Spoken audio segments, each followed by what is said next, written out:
Meet Thomas, a budding talent who defied conventional wisdom by turning professional after only 3 amateur fights. Thomas embarked on a path leading him to confront some of the most formidable fighters in the heavyweight division, Tyson.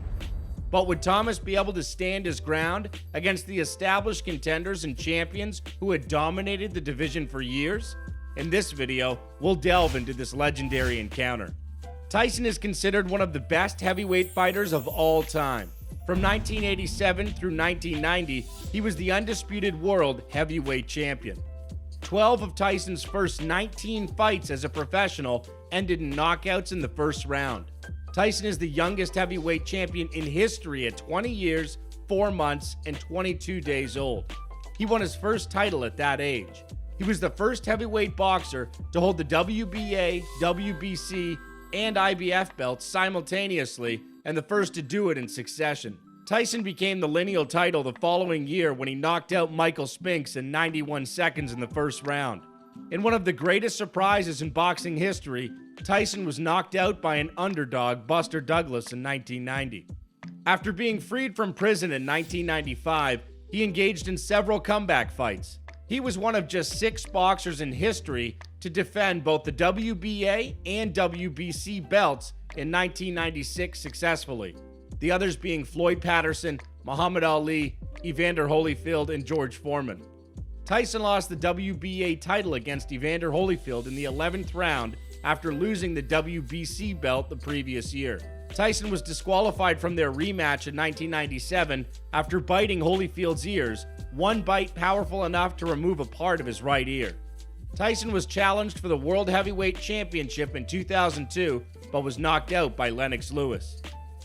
Tyson was well known for his vicious and fearsome boxing technique and controversial behavior in and out of the ring. He was placed 16th on the Ring Magazine's list of the 100 best punchers of all time and first on ESPN's list of the hardest hitters in heavyweight history with an 88% knockout to win percentage. According to Sky Sports, he is possibly the most ferocious fighter to step into a professional ring.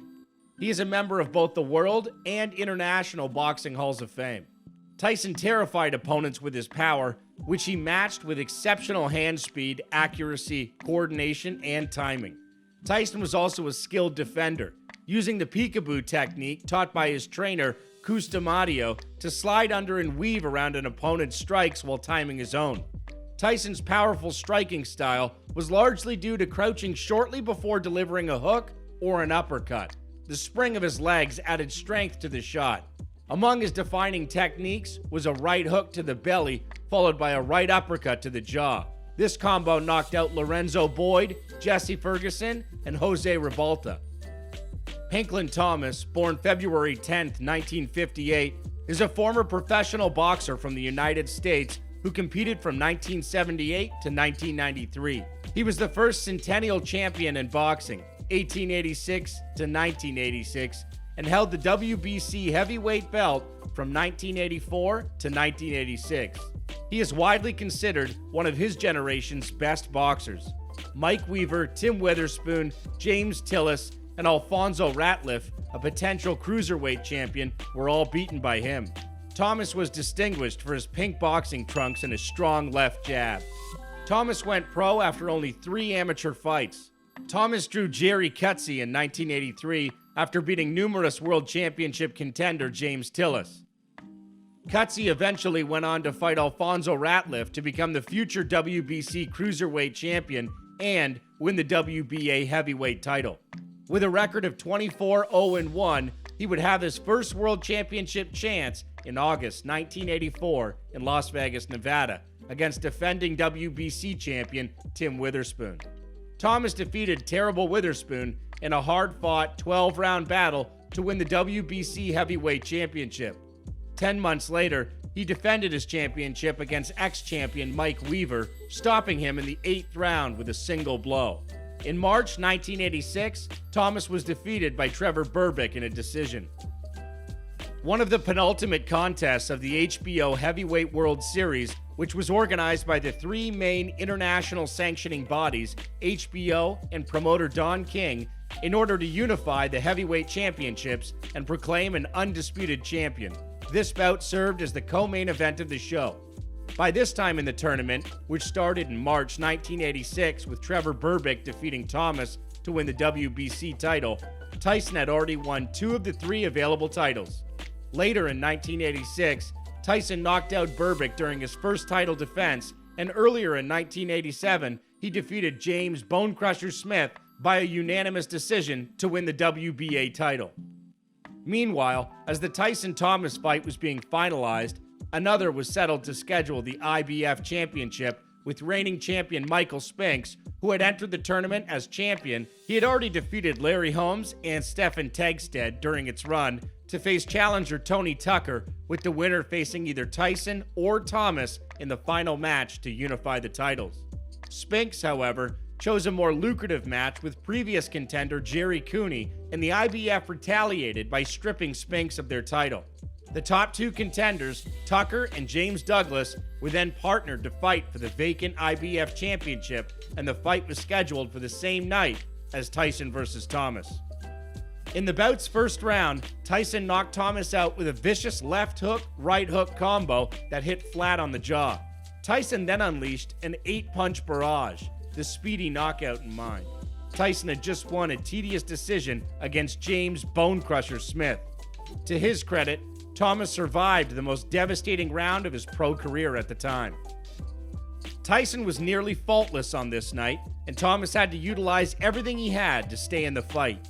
With Iron Mike on his tail, Thomas employed his intelligent jab and lots of movement, and the challenger also grabbed and held when he could, eliciting boos from the fans, who had not gotten over the awful taste the Tyson-Smith farce had left in their collective mouths.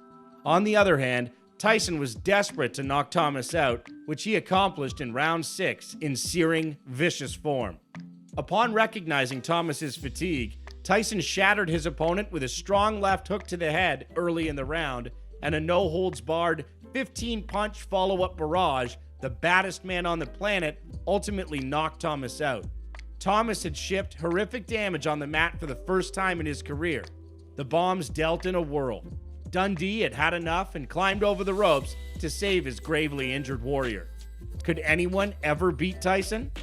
Tyson's victory streak now stands at 29 matches. Tyson beat Tucker in his following bout, becoming the first undisputed champion since Leon Spinks and the first to do it with 3 world belts. Thomas never competed in another major championship, and his trainer, Angelo Dundee, quit training him after his defeat. In 1988, he returned to the ring and battled until 1993. Years later, in an interview with ESPN, Tyson stated that his KO over Thomas was his personal favorite. "Pinkland Thomas," Tyson remarked when asked who his favorite KO was, "because I hit him on the chin with 15, 16 punches to knock him out. He received a colossal amount of punishment. I struck him 17 times flush. He stole everything. He didn't get up again, although it took around 17 blows." Over the years, Thomas bounced in and out of retirement, fighting against great contenders. He returned after a 19-month hiatus in December 1988 to face #1 heavyweight contender Evander Holyfield. Thomas appeared rusty as he was outmatched for 7 rounds before being removed from his corner. A longtime trainer, Angelo Dundee, persuaded Thomas to retire and ceased working with him. In 1990, Thomas outpointed Curtis Isaac over 10 rounds before being outpointed by the wayward and unpredictable Mike the Bounty Hunter. A few months later, he faced Riddick Bowe and was defeated in 8 rounds. Bowe would go on to defeat Holyfield and become the world's undisputed heavyweight champion. In February 1991, he faced hard-hitting heavyweight Tommy Morrison, but was cut and rattled up in the first round and had to be brought out on a stool. Morrison went on to win the WBO championship. Thomas tried one last comeback in 1992, winning 12 fights until being defeated by Craig Payne. In his final bout, he was defeated by journeyman Poncho Carter in January 1993. Tim Weatherspoon's rematch with another long-standing foe was postponed in 1999 because of uncertainty surrounding the winner's battle with Larry Holmes. Tyson's journey has been littered with victories and moments of redemption. Reflecting on his journey thus far, we can't help but wonder, what drives a man like Tyson to reach such heights? Let us know your thoughts in the comments below, and if you found this video helpful, remember to like and subscribe to stay updated on all our latest content.